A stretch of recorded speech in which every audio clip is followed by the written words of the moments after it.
ካርፉር ላይ ምናምን የባንክ ሲስተም እንዳይኖር አድርገው ካሽ ፍሎ እንዳይኖር አደረጉ።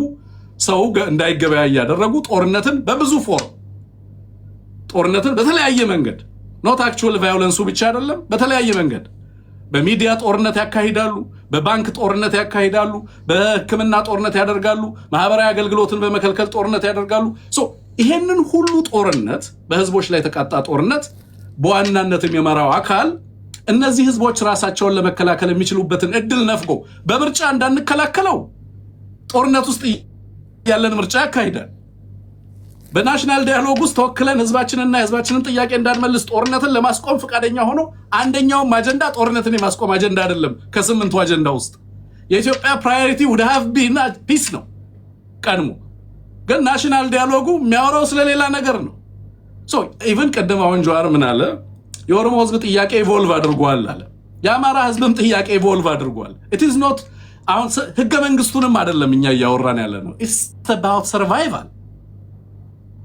ጦርነት ነው ያለው፣ በሁሉም አካባቢ ላይ ያለው ጦርነት ነው። ከ10 ሚሊዮን በላይ ህዝብ ትምህርት አይማርም፣ ወጥቶ መግባት አይቻልም። የአዲስ አበባ መምጣት ምን ያህል ከባድ እንደሆነ ታውቃላችሁ። አሊ ዶሮን እንዴት እየተጠቀመበት እንዳለ ማለቴ ነው።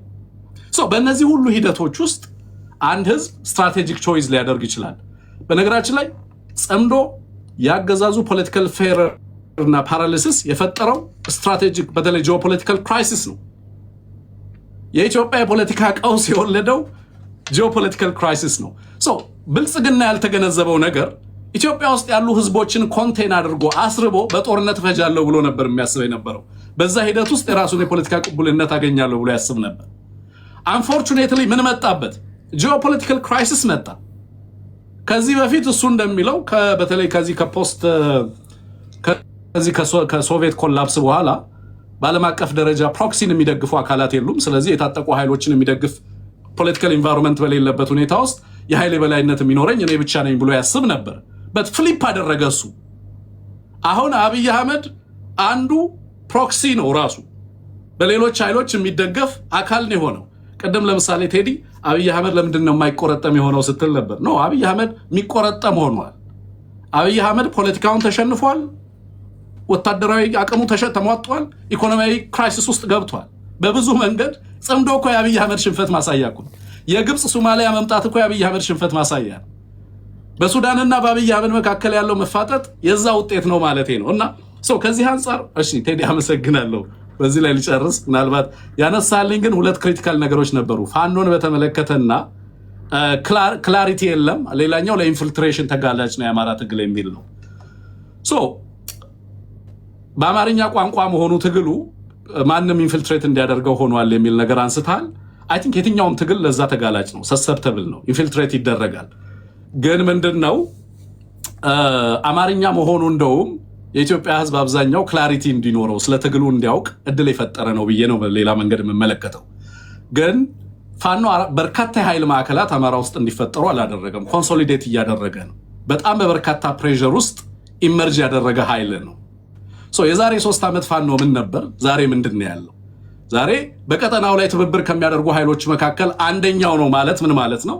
ኢዝ ሞር ክሊር እየሆነ ሞር ሐሳቡን ትሬድ እያደረገ በሌሎች ህዝቦች ተቀባይነት እያገኘ ኢትዮጵያ ውስጥም ከውጭ ያሉ ኃይሎችንም ማስተባበር እየቻለ በቀጠናው ላይ የአብይ አህመድ ስርዓት ላይ ተጽዕኖ ለመፍጠርና አብይ ተገዶ ወደ ሽግግር እንዲመጣ አስገዳጅ ሁኔታን ፈጥሯል ማለት ነው ብዬ ነው የማስበው። በዚህ ነገር ክላሪቲ አለ። ወደፊት ግን ክሊር ያልሆኑ ነገሮች ካሉ አም ዜር ብዙ ነገሮችን ለማብራራት እችላለሁ። ቴንክ ዩ። ቶሎ መፍጠን አለብን። ጀዋር በዚህ ላይ የምትለውን በልና ሁለት ራጁንና መሐመድን ለነሱ ደቂቃ ሰጥቼ ወደ ጥያቄ እንሄዳለን። 3 ባይበዛ 4 ሰዎች ነው ለማስገባት የምሞክረው። እያንዳንዳችሁ 3 ደቂቃ ነው የሚኖራችሁ። ከዛ የመዝጊያ ፕሮግራም ነው የሚኖረን። ጀዋር ጉዳይ ይገባኛል። ነገር ግን አዚር ውስጥ እንዳንገባ የዛሬ 10 ምናምን ዓመት ስለ ኢትዮ ኤርትራ ግንኙነት የጻፍኩት ነገር ነበር። ላለፉት 60 ዓመታት ቦታ እየተለዋወጠ የሚሽከረከር ነገር አለ። ንጉሱን ለመጣል የተፈጠሙ አላያንሶች ነበሩ። ከንጉሱ በኋላ በኢትዮጵያ ስም የሚምሉም ብሔር የተደራጁም ኤርትራ ሄደው ከሻዕቢያ ጋር አላያንስ ፈጠሩ። ከዛ እርስ በርሳቸውም ተዋግተው የተሳካላቸው ደግሞ ስልጣን ያዙ። ዩሲ ቴምፖራሪ ለሆነ ብቻ ጊዜያዊ ጠላት ብቻ ለመጣል የምናደርጋቸው አላያንሶች ወይም ትብብሮች ዘላቂ መፍትሄን ከማምጣት ይልቅ አዲስ ችግር እየወለዱልን መጡ። ደርግን ለመጣል ሻዕቢያ፣ ወያኔ፣ ኦነግ ተባብረው መጡ። የአማራው ሊግ ተገለልኳል። አሁን ህገ መንግስቱ ላይ የሚነሳው የህገ መንግስቱ ኮንቴንት ብቻ አይደለም። ያን ህገ መንግስት የወለደው ትርክት አማራን አገለለ የሚል ሌላ አዲስ ትርክት ተፈጠረ። 2018 እስከ 2020 በነበረው ጊዜ ደግሞ ትግራይን ያገለለ አላያንስ ፈጠርን፣ ጦርነት ገባን። አሁን ደግሞ ጥምዶ የሚለው ምንም እንኳን የትንግርቱ እንዳለው የሴንትራል ገቨርንመንቱ ፌሊየር የፈጠረው ነገር ቢሆንም ጠለቅ ያለ አብይን መጣል ላይ ብቻ የሚንጠለጠል ከሆነ አደጋለሁ። አሁንም አዲስ ነገር ውስጥ ነው የምንገባው ማለት ነው። ለዚህ ነው እኔ አሁን ወደ ፖለቲካ ስመለስ አንዱ የጀመርኩት ነገር ኢትዮጵያን ከአብይ በኋላ ማሰብ መቻል አለብን። ከአብይ በኋላ የምትመጣው ኢትዮጵያ አብይ ላይ ብቻ ፎከስ ካደረግን ከአብይ በኋላ የምትመጣው ወይም ደግሞ ከብልጽግና ፖስት ብልጽግና ምን አይነት አሰላለፍ ምን አይነት ማህበራዊ እና ፖለቲካዊ አደረጃጀት ነው የሚያዋጣን የሚለው ላይ መወያየት፣ ስምምነት መድረስ። ሚኒማል ፕሮግራም ላይ ብቻ የምናደርገው ነገር ከሆነ ነገ እሱን ጥለን እንደገና በአዲስ ለሌላ ዋንጫ ጦርነቱ እንዳንገባ ጥንቃቄ ማድረግ ያስፈልጋል ባይ ነኝ። በተመሳሳይ ሁኔታ ብልጽግና የሚደግፉ ሰዎች ደግሞ ጽምዶ መጣል ሰሜን መጣል እያሉ ኦሮሞንና ደቡብን ለማስቦካት የሚያደርጉ ነገር ደግሞ አያዋጣም። አዲስ አበባ ላይ መድረኩን ዝግ አድርገው የፖለቲካ መድረክ ከተዘጋ ስክሪፕቶ ይቀመጥና ክላሽ ይነሳል። ፔሪድ። ክላሽ ያነሳ ኃይል ደግሞ ወዶ ሳይሆን በግድ ከሌላ ኃይል ጋር ይተባበራል። ቴዲ ብድግ አድርገህ ሐዋሳን ከሻሸመኔ ለመገንጠል ብትፈልግ ወይም ደግሞ ሻሸመኔ ሐዋሳን እያጠቃች ብትሄድ ጠመንጃ ካነሳህ የግድ ከቡሌ ሆራ መሳሪያ ሊመጣልህ ይገባል። ምንም ባትወዳቸው የቡሌ ሆራ ሰዎች ባትወዳቸው ራሱ መሳሪያ እንዲገባልህ ከእነሱ ጋር መተባበር መቻል አለብን። ኢንሰርጀንሲ ለዚህ ነው ከጦርነት ካልወጣን ድረስ አንደኛ እነኚህ የውስጥ አላያንሶች የተቀያየሩ ይሄዳሉ። ሁለተኛ ከውጭ ኃይሎች ጋር የሚኖረውን ትስስር መቁረጥ አንችልም። ለምሳሌ ግብጽ ነው ለኛ ትልቁ አስጊ አይደለም? ኢትዮጵያ ግብጽ 3 ስትራቴጂ ነው የምትጠቀመው። አንዱ የውስጥ ቀውስን ማባባስ ነው። ሁለተኛ ከጎረቤት ጋር ማጋጨት ነው። ሶስተኛ ዓለም አቀፍ ፋይናንስ እንዳናገኝ መከላከል ነው። ሁለቱን እኛ ነን እየሰራንላቸው ያለ ነው። የውስጥ ፖለቲካችንን በፖለቲካ መድረክ እንዳንፈታ የፖለቲካ ሊቃንና የፖለቲካ ተዋናዮችን ከመድረኩ በመግፋት ወጣቱ ጫካ መሳሪያ ይዞ ኦሮሚያ ላይ፣ ትግራይ ላይ፣ አማራ ላይ ጦር እንዲገባ ካደረከው ያን ጦር ለማግኘት ማቀበል ከሚፈልጉት ኃይሎች ይቀበላል። አንዱ ይሄ ወሳኝ። ከጎረቤት ጋር ከሱዳን ጋር ያደረግነው ጨዋታ ሱዳን ውስጥ ሄደን የሌላ ሀገርን አጀንዳ ለማስፈጸም ያደረግነው ነገር ሱዳንን ገፍቶ ከአማጽያኖች ጋር ከኤርትራ ጋር እንዲያሰልፍ አድርጓል ማለት ነው። ሶስተኛ አንድ ነገር ብቻ ልጥቀስና ልጨርስልህ። አሉላም ሌሎቻችንም ይሄ ኤርትራን እንደ ባዕድ ሀገር የምናየው ነገር let's be very careful። ኤርትራኖችም ኢትዮጵያን እንደ ባዕድ የምታረጉት ነገር የኤርትራና የኢትዮጵያ ጉዳይ ያላለቀ ፍቺ ነው። አሉላ አንድ ነገር ብሏል። የኤርትራ ስቴት ቢልዲንግ ወይ ኔሽን ቢልዲንግ ፕሮጀክት አልተቋጨም።